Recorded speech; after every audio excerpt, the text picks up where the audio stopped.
Bafethu, so namhlanje sokhuluma nge-team engangiyithanda. Angazi kwenzakalani ngale team le, Cape Town City bafethu. I-Cape Town City nje waniyibona la.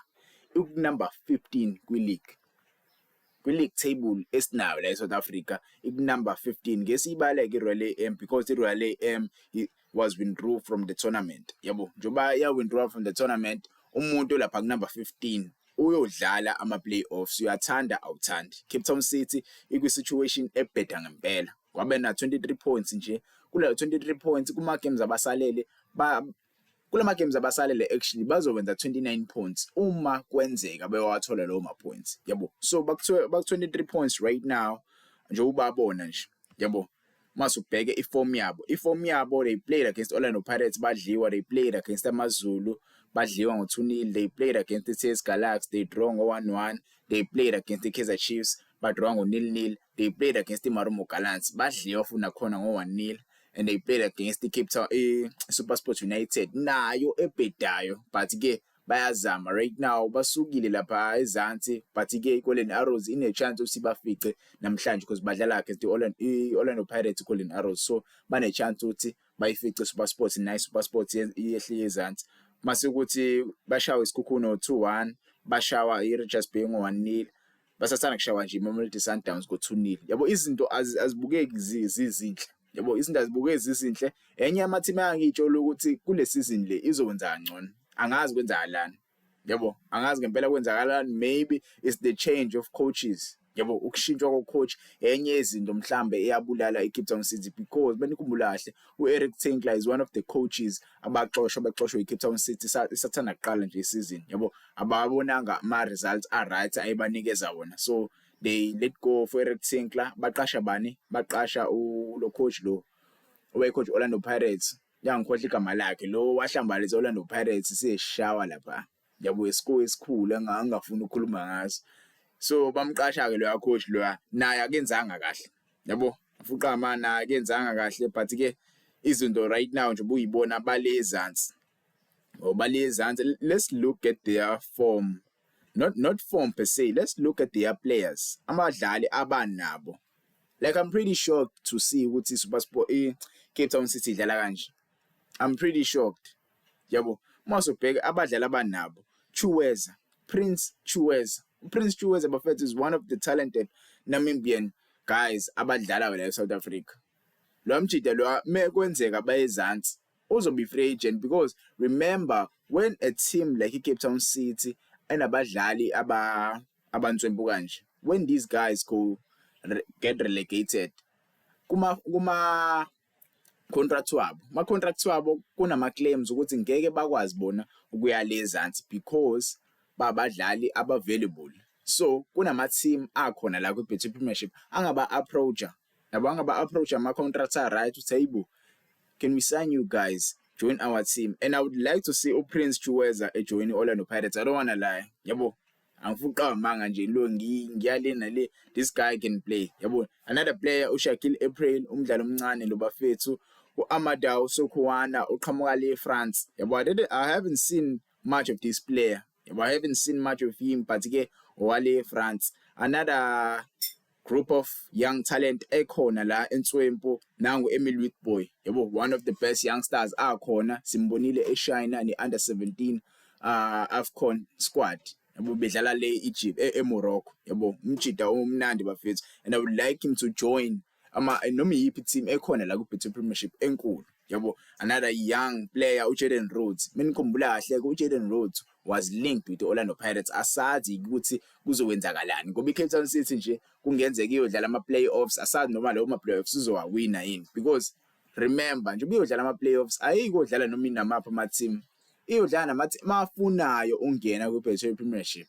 Yabo, iyodlala nama-team mafunayo ungena kwi-Betway, so they must make sure when they go to these playoffs they play like their lives depend on those games, because ama-team alapha ezansi awadlala ngifuqa manga awadlali ashana ngempela mwazi mukumla kahle Durban City yaphuma kuma-quarter finals eNedbank Cup, yaphuma kuma-quarter finals eNedbank Cup, and that shows you that shows you ukuthi ama-team alapha ezansi adlala ngempela. Right now iDurban City number 1, yabo, number 1 kwi-league yakhona lapha ezansi. So kumele benze sure ukuthi maybe ama-playoffs they might face ama-team asimilar njengo-Durban City, yabo. Masubheke la Kamohelo Mohoje bafethu, Kamohelo Mohoje angifuna ukukhuluma kakhulu, quality umjidi uqhamuka phesheya, Darwin Gonzalez. Umjidi wase-Venezuela nyamazi uyadlala lapha. Yabo, uPetrus bafethu waseNamibia na another player basasana kumsign odlalayo.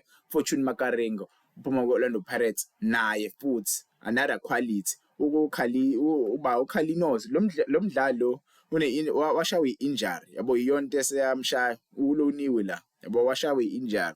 But another player uHashim Domingo, Thulan Sirero, yibo maningi nje mfethu oThabo noDada, Lefo Aphane. There are many quality players in this Cape Town City squad, and I don't know why bedlala badly kanje, yabo. I don't know why. Even this defender Nathan Itumba Fasika, this guy, I see this guy joining a big club me season between Orlando Pirates or Mamelodi Sundowns, but I see him joining a big club. Yabo, asazi kwenzakalani. Mina mhlawumbe ngokwami I feel like ukushintshwa kocoach okudala ukuthi ibhede kanje iCape Town City, because akwazi mfethu ukuthi i-team ine-quality yabadlali abantswembu kanje ibhede kanje. I saw igame yabo bedlala ne-Sundowns, it looks like bakhathele, abakwazi isho ukudlala. Like bro, angi-understand. Like le team le idlala ama-games amaningi ngaleyo ndlela phela because abekho kuma-competitions amaningi. Into abayidlalelayo right now badlalela i-league kuphela. Njengoba bedlalela i-league kuphela, why are you guys playing like in cartel? Like it's not like they are trying to survive the league. Yabo, doesn't look like they are trying to survive the league. Look at Imakis, they are trying to survive.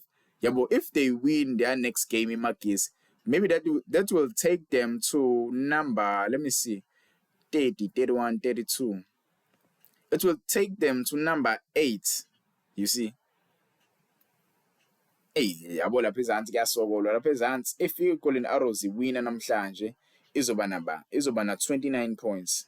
Iyasokolwa ngempela lapha ezansi. Yabo, ngifuna ukubona ukuthi obani ngempela abazosurvive. Obani ngempela abazosurvive because izinto mezinje akukho mnandi. Yabo, akukho mnandi. If we go and look lapha kwi-NFD, ukuthi imap ama-team akhona. Mana why bengangikhombisa Motsepe Foundation sibone ukuthi ubani unumber 1. Menibheka la kuMotsepe Foundation ngifuna ukuni-highlightela, yabo, iDurban City number 1 imi winner izopromote, yabo, ngeke izowadlala ama-playoffs, but lapha kuzodlala it's either Orbit College, kuzodlala i-Orbit College noma iKaizer Stars, but lama-team o2 mayiphela isizini ekanje azodlala lapha, because I know iBlack Leopards iyalingana ama-points neKaizer Stars. Yabo, iBlack Leopards ingaba nayo i-chance ukuthi ingene lapha kuma-promotion, yabo, playoffs, asazi. Yabo, asazi ngempela ukuthi angazi ukuthi njengoba iGolden Arrows ilandela iCape Town City lapha ezansi nayo bazoyi-include yini kuma-promotion playoffs, because into esijwayele ukuyibona le, yabo, desijwayele ukuyibona asazi ngempela bafethu. But ngokwenu kulama-team o2, let's include iBlack Leopards, yibo efuna ukuyibona ingena kuphiye ibuyela kwi-Betway Premiership. Yibo ngempela ufuna ukuyibona. Cape Town Spurs izinto azihambeli kahle ama-team ase-Cape Town. Look at Cape Town Spurs right now, ile ezansi ngathi nayo iyabaleka ngempela, iyaphuma. Baroka FC, hayi izinto azihambeli kahle. Pretoria ama-Tuks bafethu, ama-Tuks awu number 8. iMilford siyayibona, ngiyayikhumbula iMilford.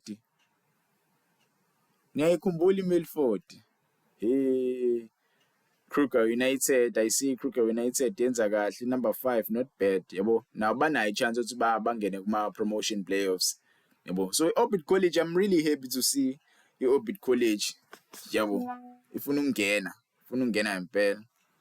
But-ke bafethu ngezwe ngani ukuthi nina nizizwa kanjani ngeCape Town ngokudlala kweCape Town City, yabo, ngabe izokwazi yini ukusurvive ibuyele kwi-Betway Premiership, ngoba izinto mezimi kanje bawodlala, it's either bawodlala ne-Orbit College noma bawodlala ne-Kaizer Stars, yabo. And mas ubheke, look at their points, look at ama-points e-Orbit College ne-Kaizer Stars, banama-point amaningi okudlula we-Cape Town City. Cape Town City this season nama-points awu-23. Yabo, that tells you ukuthi ama-level awafani, asazi-ke bafethu. Mina nje ngilindele ukuthi mebeye ezansi ezami ziyocosha, yabona nje la uChiweza ngingamcosha mina mfuqama.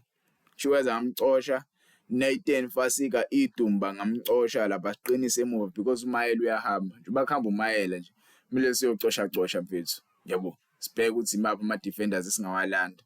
Wena ngokwakho iliphi i-defender ungalisayina ku-Pet Premiership, yabo. Nabo Darwin Gonzalez, Emil Witsboy, Jaden Rhodes, yabo. Kumele kuyocoshwa ngempela. iCape Town City ayenzi kahle and I don't think inganqaba ukuthi isidayisele